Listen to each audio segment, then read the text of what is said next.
Assalamualaikum warahmatullahi wabarakatuh. Perkenalkan, nama saya Hidayatun Nisa dengan NIM 240170014, di mana di sini saya akan mempresentasikan materi yang berjudul Konsep Keamanan pada Sistem Operasi serta Proses Manajemen User, Firewall, dan Update System. Pada pendahuluan, di sini ada beberapa poin yang saya rangkum, yaitu satu, sistem operasi berperan penting dalam menjalankan perangkat komputer. Yang kedua, keamanan sistem operasi diperlukan untuk melindungi data pengguna. Dan yang ketiga, yaitu tujuan utama mencegah akses tidak sah dan menjaga kestabilan sistem. Sekarang kita lanjut pada konsep keamanan sistem operasi, di mana di sini ada 3 poin penting, yaitu 1. Kerahasiaan, data hanya dapat diakses oleh pihak berwenang. Yang kedua, ada integritas, data tidak boleh diubah tanpa izin. Dan yang ketiga, ketersediaan, sistem tidak bisa digunakan kapanpun dibutuhkan.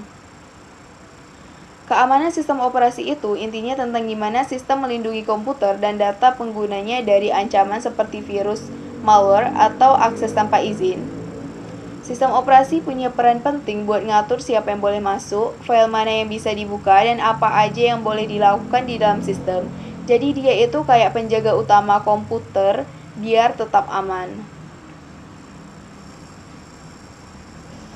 Nah, di sini ada ancaman terhadap sistem operasi. Yang pertama ada virus, malware, dan spyware. Di mana virus, malware, dan spyware yaitu adalah program jahat yang bisa merusak sistem atau mencuri data. Yang kedua ada akses ilegal oleh pengguna dan tidak sah. Nah, akses ilegal itu yaitu bisa disebut sebagai akses tanpa izin, di mana orang lain bisa masuk ke sistem tanpa otoritas dan ubah data penting. Dan yang ketiga ada kesalahan konfigurasi dan celah keamanan sistem. Nah, celah di sistem operasi yang bisa dimanfaatkan untuk menyerang. Dan yang terakhir, penggunaan jaringan tidak aman, yaitu pengguna ditipu lewat link palsu atau bisa disebut sebagai phishing. Selanjutnya kita ke manajemen user. Nah, manajemen user yaitu mengatur pengguna yang memiliki akses ke sistem, menentukan hak akses dan izin.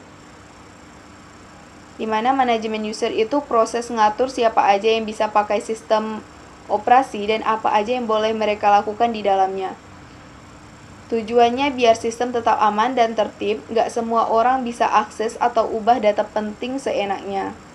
Biasanya dalam sistem operasi ada beberapa jenis pengguna seperti administrator, yaitu punya kendali penuh atas sistem, bisa ngatur user lain. Yang kedua ada user biasa, yaitu bisa pakai sistem tapi aksesnya terbatas. Yang ketiga ada guest atau tamu, yaitu aksesnya paling terbatas, biasanya cuma sementara. Nah, contohnya seperti Windows dan Linux. Nah, di sini ada tujuan manajemen user. Yang pertama ada mencegah penyalahgunaan sistem oleh pengguna lain. Yang kedua membatasi akses hanya sesuai kebutuhan. Yang ketiga menjaga keamanan data antar pengguna. Yang keempat memudahkan pengawasan aktivitas. Nah, tujuan utama manajemen user itu buat menjaga keamanan dan keteraturan dalam penggunaan sistem operasi. Dengan adanya pengaturan user, sistem bisa tahu siapa yang sedang pakai, apa yang boleh dilakukan, dan data mana yang boleh diakses. Secara sederhana, tujuannya antara lain menjaga keamanan data, mengatur hak akses pengguna, mencegah penyalahgunaan sistem, dan memudahkan pengelolaan akun. Sekarang kita lanjut pada firewall.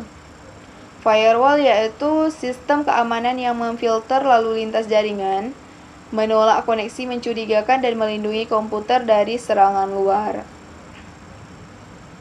Firewall itu bisa dibilang kayak penjaga gerbang digital antara komputer dan jaringan luar.